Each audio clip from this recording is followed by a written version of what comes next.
안녕하세요. 2월 13일 아침입니다. 이병두의 근현대 불교사 이야기 120장면. 오늘이 60번째 순서로 딱 반을 진행하게 되었습니다. 참 시작이 반이군요. 오늘은 법정 스님과 씨알의 소리 그리고 함석헌이라는 제목으로 말씀을 드리겠습니다. 섣달 금음 흩어졌던 이웃들이 모여 오손도손 나누는 정다운 제야. 나는 검은색 코로나에 실려 낯선 새벽의 초대를 받는다. 낯선 사벽의. 정월 초이틀 얼어붙은 추위 속에 또 누가 나를 부르는가. 비상고등군법회의, 검찰부, 염라청의 사저처럼 소환장을 내미는 가죽점퍼들. 나는 또 검은 코로나의 신세를 진다. 저 포항무도한 전제군주 시절에도 상소하는 제도가 있었다. 억울한 백성들이 두들길 북이 있었다. 그런데 자유민주의 나라 대한민국 1974년 1월 백성들은 재갈을 물린 채 손발을 묶인 채 두들길 북도 상소할 권리도 없이 쉬쉬 눈치만 살피면서 벙어리가 되었네. 귀머거리가 되었네. 장님이 되었네. 박정희가 탄생시킨 괴물 유신 정권과 긴급 조치가 무겁게 짓누르던 세상을 그려낸 법정 스님의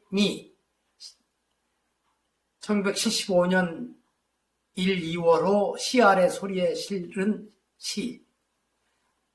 제목은 1974년 1월 어떤 몰지각자의 노래 그중 일부를 읽었습니다. 중간에 제가 좀 착오가 있었습니다. 스님은 1960년대부터 사상계와 씨알의 소리를 고리로 함석헌, 장준하 등 당시 한국의 네로라는 실천적인 지성인들과 깊은 우정을 나누었고 직접 편집위원을 맡았던 씨알의 소리에는 각별한 애정이 있었습니다. 독재 정권이 폐간했던 씨알이 1988년 말에 다시 세상에 나오게 되었을 때 언론은 그 사회의 공기이고 또한 공기와 같다. 이것은 자막에 한자를 같이 쓰겠습니다. 언론이 공기이기 때문에 양식이 존재되어야 하고 책임이 따른다. 언론은 또한 그 사회의 공기와 같기 때문에 그것이 흐리면 숨이 답답하고 결핍되면 그 사회 전체가 질식에 직면하게 된다며 큰 기대를 드러내기도 하였습니다. 1988년 12월 씨알의 소리 복간호에 기고한 법정스님의 글 씨알의 소리 복간에 붙여 언론과 정치 그중 일부입니다. 장준하가 억울하게 세상을 떠나고 1년 뒤 씨알의 소리에 쓴 장준하 선생에 보내는 편지에서는 간절한 마음을 이렇게 드러냈습니다. 선생님이 어처구니 없이 정말 어처구니 없이 우리 곁을 떠난 지 한 달이 가까워 오고 있습니다. 살고 죽는 것이 다 그런 것이긴 하지만 장 선생님의 죽음처럼 그렇게 허망한 경우는 또 없을 것입니다. 8월의 태양 아래 선생님의 육신이 대지에 묻히던 날 저는 관 위에 흙을 끼얹으면서 속으로 빌었습니다. 건강한 몸 받아 어서 오시라고요. 금생에 못다한 많은 일들을 두고 한많은 일들을 두고 어찌 고이 잠들 수 있겠습니까? 가신 선생님이나 남은 우리들이 고이 잠들기에는 우리 곁에 잠 못 이루는 이웃이 너무나 많기 때문입니다. 저도 법정 스님의 이거를 읽으면서 1975년 8월 장준하 선생의 영결식이 있었던 명동 성당에 갔던 생각이 납니다. 그 자리에서 함석헌 선생도 먼발치에서 보고 김축경도 먼발치에서 보고 그랬습니다. 함석헌이 세상을 떠났을 때에도 스님은 봉은사 달해연에 머물던 1970년대의 옛일을 회고하며 민주수호 국민협의회와 CR의 소리 일러 거의 주일마다 자리를 같이 하게 되었었다. 그날의 모임에 누구누구가 참석했다고 담당 형사가 전화로 상부에 보고 중인 장면을 목격한 나는 홧김에 그 전화기를 빼앗아 그의 면전에서 돌에 박살을 내버렸었다. 그때 우리들은 피차가 잔뜩 독이 올라 있었다. 라면서 고인과의 각별한 인연을 잊지 못했습니다. 아마 이 장면이 그려지실 겁니다. 그 달해연에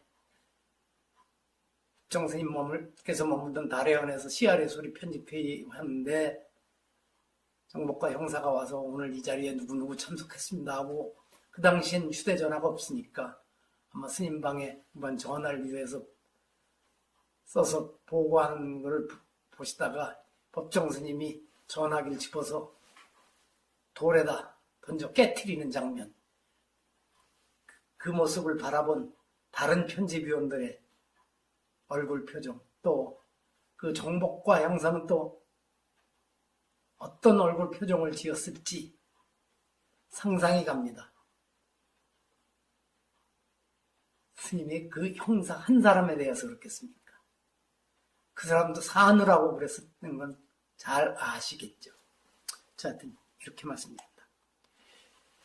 옆에 보이는 사진은 1976년 가을 함석헌이 장자를 함께 공부하는 젊은이들과 천리길을 멀다 하지 않고 순천 송광사 불이람으로 스님을 찾아왔을 때 찍은 것입니다. 이때 스님과 함석헌 선생은 한 방에서 잠을 자며 이야기를 이어갈 정도로 두 분은 서로 편하게 여겼습니다. 이처럼 좋은 인연과 돈독한 우정은 나이를 초월해서 태어나고 이어지는 것임을 법정 스님과 함석헌, 함석헌과 법정 두 분이 각별하게 지내던 모습에서 확인하게 됩니다. 불이람 그 방이 넓지 않았을 텐데 그 방에서 두 분이 아마 이불도 한 이불을 덮고 누워서 몇 시간인들 얘기를 이어가지 않았을까. 참 그때 무슨 말씀을 나누었는지 보고 낼 수 있으면 그것도 한 시대에 거울이 될 수 있겠다 하는 생각을 이 순간에 해봅니다.